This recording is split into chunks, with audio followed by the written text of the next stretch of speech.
No, what did I say? They said probably the most important drug taken during the 1960s that saved America was birth control. Because finally people figured that out and started taking that, and we didn't have as many of these problems. If Okay? they were so like into like not having kids or anything like that, then why do they keep having them? Who? That's what's Kids. These the irresponsible. They didn't care. The teenagers, but they were like so against like Not being that on cute. like not growing. I don't know. It is an ox. That is kind of an oxymoron, but I mean, free love and having, it was not a big deal. And birth control, you got to think about this. Birth control was not like it is now. It was kind of a new thing, and so a lot of girls were not on it, which caused problems. And then finally, it got developed, and historians believe that the most important drug taken in the 1960s to halfway save America was birth control. And I know that's some of this is a little bit taboo, but the point I'm trying to make with you is that we have seen a tremendous change in morals from 1960 to 2019. There's no question about it. Some good, some bad, okay? And I lived in this time. I can remember friends of mine, girls that I went to high school with, that got in that situation. Their families just kicked them out of the house. That was an embarrassment to the family. I'm not having that in my home. It's an embarrassment to our entire family. Out the door you go. It happened all the time. I can remember all the time. I can remember 3 of the most popular girls in the sophomore class when I was a senior, who were really good girls, apparently. Anyway, all 3 of these girls, all of a sudden within like 3-month period of time, all 3 got pregnant. And they were sophomores in high school. And I mean the community of Forsyth about went, what kind of disorder do we have in this community? And the school got pressure, and what else came in the 1960s and 70s as a result of this? In schools, sex education. No question. They probably did it horrible. Yeah. Just scared So, people. yeah, it's a crazy time, and again, I'm not trying to be weird, but this is part of the 1960s that you have to know. So it got a little crazy with this now generation. Now we're going to move into an area where it even got crazier, and that was an area called Haight-Ashbury, which was in San Francisco, California. Anybody ever heard of Haight-Ashbury? Is that a town? That's a good question. Very good question, I'll It's a tell you. person. What's what? It's a person. Nope. It's a Now, if you wanted to go see the bad or the good or whatever, if you wanted to get an education on the counterculture movement in America and the now generation, the place you went was Haight-Ashbury. You could see the counterculture at its best or its worst. And somebody says, what is Haight-Ashbury? It's a simple intersection in San Francisco, California.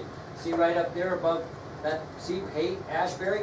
It's simply an intersection in San Francisco where these now generation people flock to. A simple it'd be like Bighorn in Maine.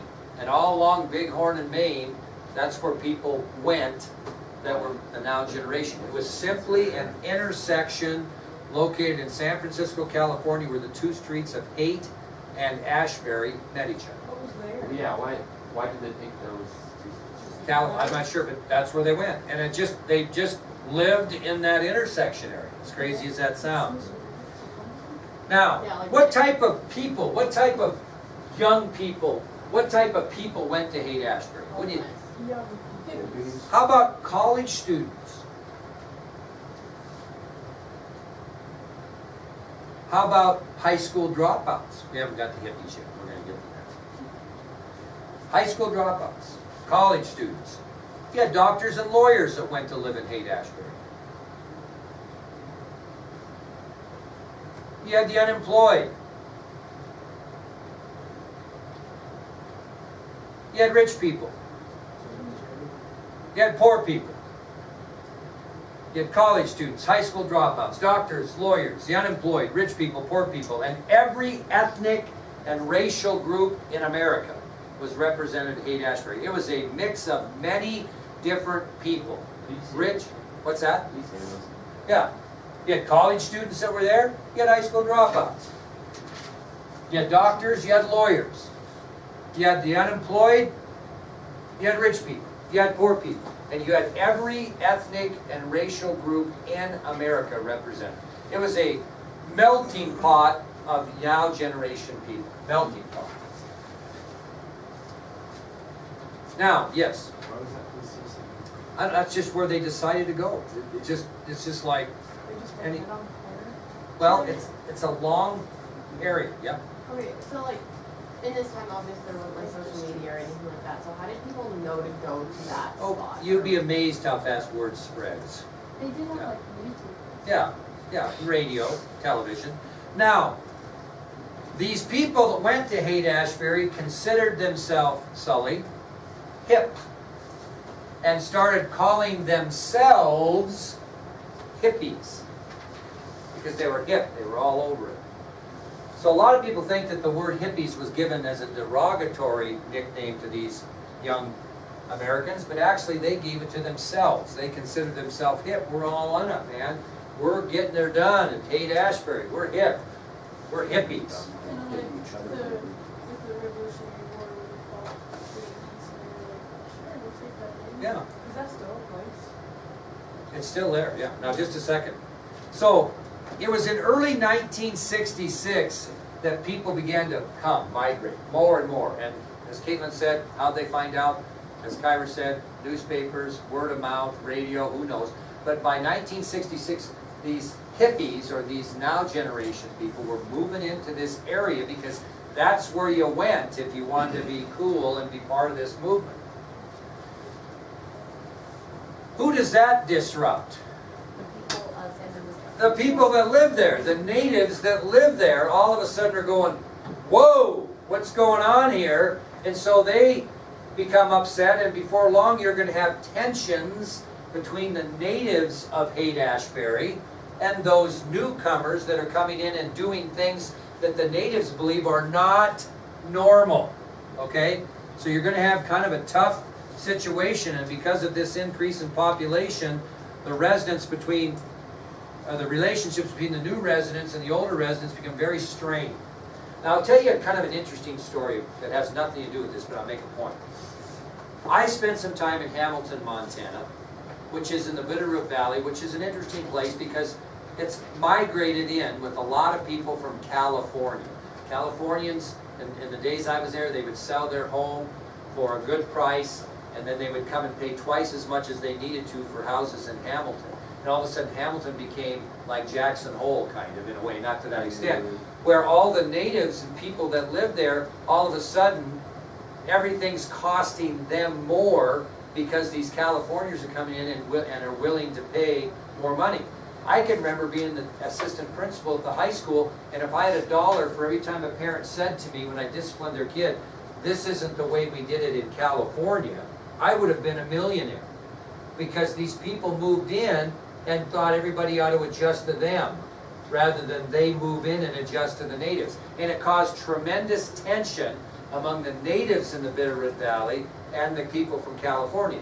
There's a little town called Darby, which is about 10 miles away from Hamilton. It'd be about the size of Grayville, probably. And those people are a little Western. They're been there a long time, almost freedmen in their views. Well, all of a sudden, all these liberal Californians come in, and pretty soon there's a conflict. And somebody writes an editorial in the paper from California, that moved in from California, referring to the unfriendly natives, and refers to those people not as native Darby people. They call them Darbarians. Not barbarians, Darbarians. Oh my God! So all these native people from Darby that they were called Darbarians, they start making bumper stickers. Darbarian and proud of it. Proud to be a Darbarian. Get the hell out of California. Get the hell out, go back to California, Darbarians. I mean, it was unbelievable, this thing. Well, I saw that in something that was like 1/100th of what you would see here when everybody moves in, right? And starts taking over areas and not acting the right way. Well, anyway, it caused a lot of conflict, which we'll get. A lot of famous musicians became inhabitants of Haight-Ashbury. Now, I'm sure you haven't heard of many of these. Maybe your grandparents by now would. But some of the more famous musicians who came in were Janis Joplin, a group called Jefferson Airplane, and you may have heard of this one, the Grateful Dead. I remember Mr. Tonkovich was a big fan of the Grateful Dead. Music pretty popular even today, at least Joplin and the Grateful Dead. So a lot of famous musicians moved into Haight-Ashbury and became inhabitants, including Janis Joplin, the group Jefferson Airplane, and the Grateful Dead. And what did they do while they were there? Besides live, put on some concerts. And so that even brought more people into the area who traveled there not so much to live there, but to do what? Take part in this concert scene. Now, one of the more famous concerts that ever took place in Haight-Ashbury was on October 16th of 1966. October 16th of 1966. They had this pretty famous concert, and it was called the Love Pageant Rally. Love Pageant Rally. And it was actually designed as a peaceful protest. And what were they protesting? The banning of LSD in California. LSD had been banned in the state of California. We'll get to LSD later. It's a hallucinogenic drug. And they had banned it, made it illegal in California. And so these musicians got together. They had this big concert called the Love Pageant Rally. It was used to protest the fact that they had made LSD illegal in California. Yeah. We're going to get into what it can do to you, yeah. Now, this is a pretty big concert. The Grateful Dead, Janis Joplin, Jefferson Airplane, among others, entertained the crowd. And it was probably the best known concert. We're going to have another event that even becomes more. What's that? Yeah, well, no, I mean in California. Now, because of this overpopulation diversity for the people of Haight-Ashbury, what are they going to lack? All these people come in, organization, housing's part of it, food, water, medicine, but what do you need to solve those problems? You need somebody to step up and be a leader. And that was the problem with Haight-Ashbury. It had no leadership. It was just fly by the seat of your pants, and because of no leadership, there were problems with people finding places to live and things to eat and jobs and all kinds of issues. And it had no leadership. And finally, a group decided, you know, we got a problem here, and somebody better step up and provide some leadership in this area, or we're going to have a disaster. And that group referred to themselves as the Diggers. The Diggers.